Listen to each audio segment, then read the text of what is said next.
O nosso devocional de hoje está em Gênesis, capítulo 50. Aqui encerramos o livro de Gênesis, o livro do começo de todas as coisas, o livro dos começos.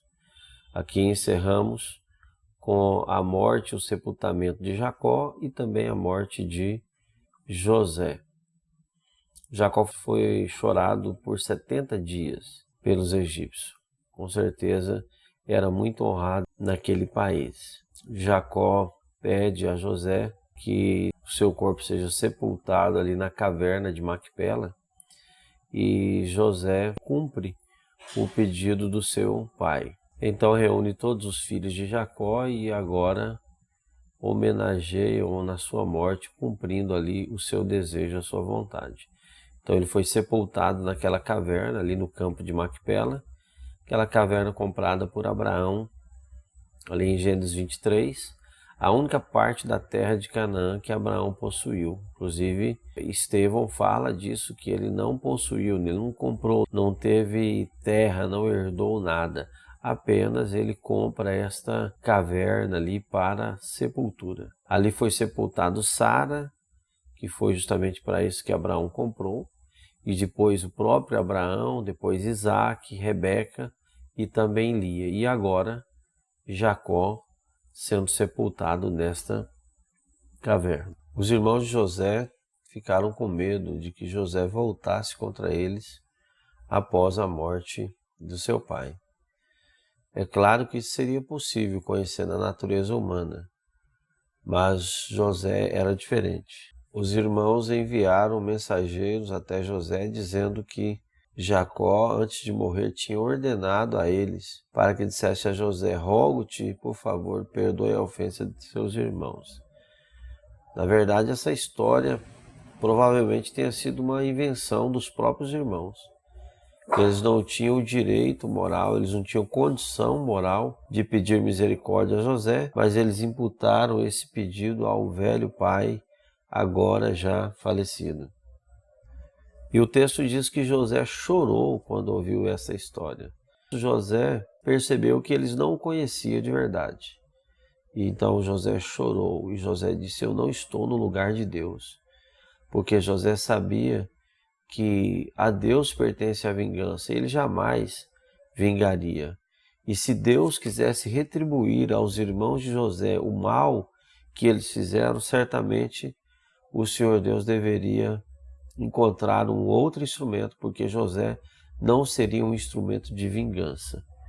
E é uma lição que nós tomamos para nós, que nós possamos deixar a vingança com o Senhor e que das nossas mãos possa sair apenas coisas boas, mas jamais a vingança, porque não estamos em lugar de Deus. Lembremos dessa frase de José: não estou no lugar de Deus. Então que nós possamos ter em mente sempre que a vingança pertence apenas ao Senhor e que nós não seremos jamais instrumento de vingança. Todo cristão ele deve ser capaz de ver a mão de Deus em todas as coisas. Saber que não importa se alguém planeja o mal contra nós, mas Deus pode mudar isso em bem. E foi isso que aconteceu aqui. José não tinha o texto de Romanos 8:28.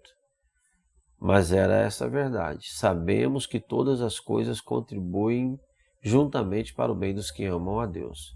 Nós precisamos ter isso em mente. E com isso Jacó não apenas demonstrou esse amor, mas consolou seus irmãos e deu a eles a segurança de que iria sustentá-los. Nós precisamos ver nisso aqui que José não apenas falou de sentimentos, demonstrou palavras apenas, mas ele demonstrou o seu amor. E a Bíblia mostra que o amor na Bíblia, ele não é sentimento, o amor na Bíblia é ação.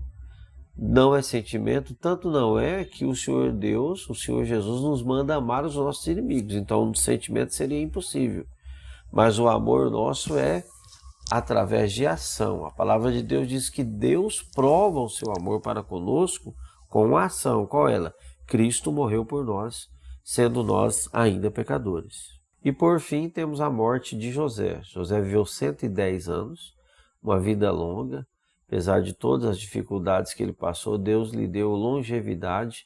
E como Jacó, ali nos só 17 anos no Egito, ali na presença de José, José viveu mais tempo ali e também teve esses 17 com o pai e depois ainda viveu muito tempo aí na presença de seus irmãos e de seus filhos.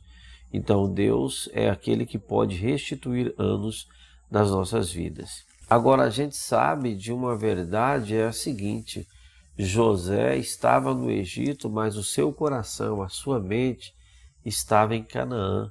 É como o crente, o cristão, o servo de Deus que está aqui na terra, mas a sua mente, o seu pensamento, a sua esperança está no porvir, está no céu, como Colossenses capítulo 3, pensando nas coisas que são de cima. Nós vemos que José ele não foi sepultado no Egito. Ele mesmo disse aos seus irmãos: Deus certamente vos visitará e vocês levarão os meus ossos daqui.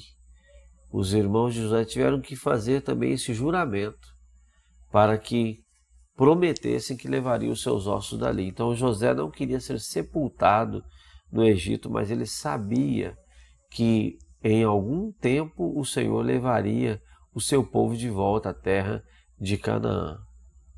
Nós vemos aí em Hebreus capítulo 11, versículo 22, o texto mostra que essa atitude de José foi um ato de fé, quando diz que pela fé José, antes de morrer, fez menção à partida dos filhos de Israel do Egito e deu instruções a respeito de seus ossos.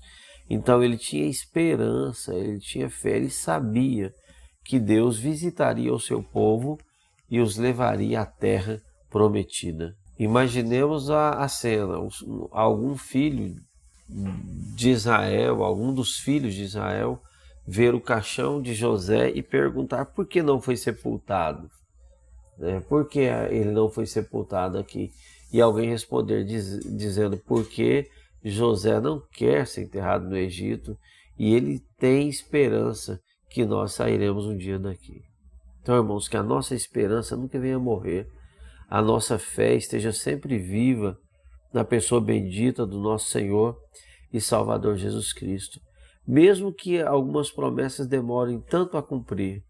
A gente sabe que o povo ficou ali no Egito 400 anos aproximadamente, 430, 400 anos aproximadamente. Mas chegou um momento, um dia, em que o Senhor visitou o seu povo e o tirou daquela escravidão e daquele lugar que não seria a sua eterna morada. Deus tem um projeto na nossa vida e Ele não atrasa. Deus não é tardio, porque para tudo tem um tempo determinado. Então que possamos confiar, esperar no Senhor Deus, que Ele zela pela sua palavra para a cumprir. E que Deus nos guarde de duvidar e de esquecer da terra de Canaã e de nos acomodar no Egito. E repito, mesmo que estejamos na terra de Gósen, mesmo que estejamos no melhor da terra do Egito, mas aqui não é o nosso lugar é Canaã, a terra prometida nos espera. Que Deus em Cristo abençoe a sua vida, que Deus abençoe a sua família, tenha uma boa meditação, uma boa leitura da palavra de Deus.